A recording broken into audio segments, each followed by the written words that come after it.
안녕하세요. 오늘도 반갑습니다. 여기는 여러분의 든든한 이웃, 바로 옆집 아저씨의 생활 꿀팁 시간입니다. 살다 보면 에이 별거 아니겠지? 싶었던 일이 막상 닥치면 당황스러울 때가 많죠.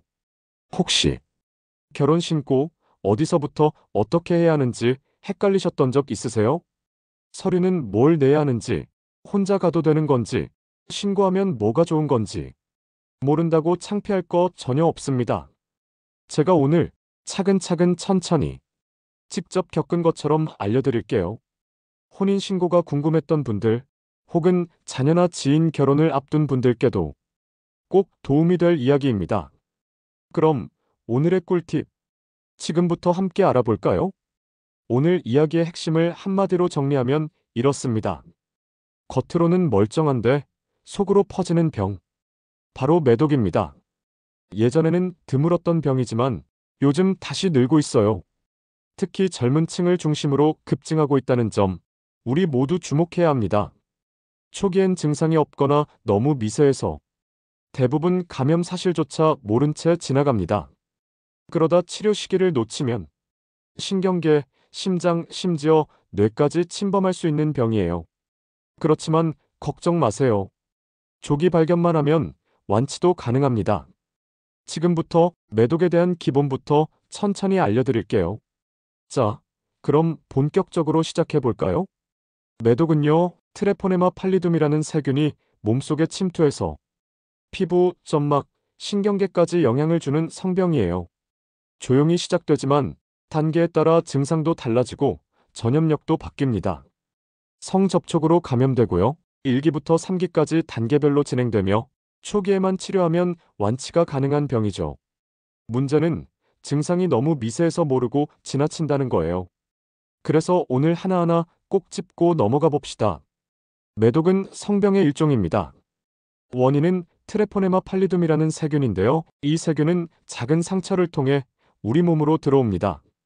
전염 경로는 대부분 성관계고요. 특히 구강, 항문, 성기처럼 점막이 많은 부위가 감염되기 쉬워요. 게다가 이 세균은 눈에 보이지 않을 만큼 작고 피부에 상처가 없어 보여도 침투할 수 있다는 게 문제입니다. 한번 감염되면 증상이 없어도 진행이 계속될 수 있기 때문에 정기적인 검진이 중요합니다. 그렇다면 매독은 어떻게 옮을까요? 가장 흔한 감염 경로는 성접촉, 그 중에서도 감염자의 피부 병변이 있는 부위와의 접촉입니다. 또 하나 조심하셔야 할 건 임신 중 감염되면 태아에게 그대로 전염될 수 있다는 점이에요. 이걸 선천성 매독이라고 하는데요. 아기에게는 치명적일 수 있습니다. 그래서 임산부는 출산 전 반드시 매독 검사를 받아야 하고요. 건강한 사람도 정기 검진으로 예방하는 것이 가장 좋은 방법입니다. 매독은 단계를 나눠서 이해하는 게 좋아요. 1기 매독에서는 성기나 입 주변에 단단하고 통증 없는 궤양이 생깁니다. 보통 36주 안에 저절로 낫지만 이때 치료하지 않으면 2기로 진행돼요. 2기 매독에선 온몸에 발진이 생기고 발바닥이나 손바닥에도 붉은 반점이 생길 수 있어요. 이외에도 열, 두통, 탈모 등 다양한 증상이 나타납니다. 그리고 무서운 건 잠복기. 아무 증상이 없다가도 시간이 지나면 3기 매독으로 진행돼 심장, 뇌, 신경계까지 침범할 수 있어요. 요즘 매독이 왜 다시 늘고 있을까요? 그 이유는 생각보다 단순해요. 익명 만남이 늘어난 데이팅 앱 사용, 거리두기 해제로 인한 사람 간 접촉 증가, 그리고 정기검진 소홀이 가장 큰 원인이에요. 특히 증상이 없다고 방심하는 분들, 그런 분들 사이에서 무증상 전파가 계속 이어지고 있는 거죠. 그래서 더더욱 조기 발견과 검사가 중요한 거예요. 매독은 다행히도 초기 치료가 쉬운 병입니다. 병원에서는 간단한 혈액 검사만으로 감염 여부를 확인할 수 있어요. 검사 결과는 보통 23일 이내에 나오고요. 1기나 2기 단계라면 페니실린 주사 한 번이면 끝입니다. 하지만 이미 3기까지 진행됐거나 신경계에 침범한 경우라면 입원 치료와 여러 번의 주사가 필요할 수 있어요. 그리고 치료 후에도 3개월, 6개월, 12개월 단위로 정기 추적 검사 꼭 받으셔야 합니다. 매독은 예방이 충분히 가능한 병이에요. 첫 번째는 성관계 시 콘돔 사용, 두 번째는 성 파트너와의 건강 상태 공유, 세 번째는 정기적인 성병 검사입니다.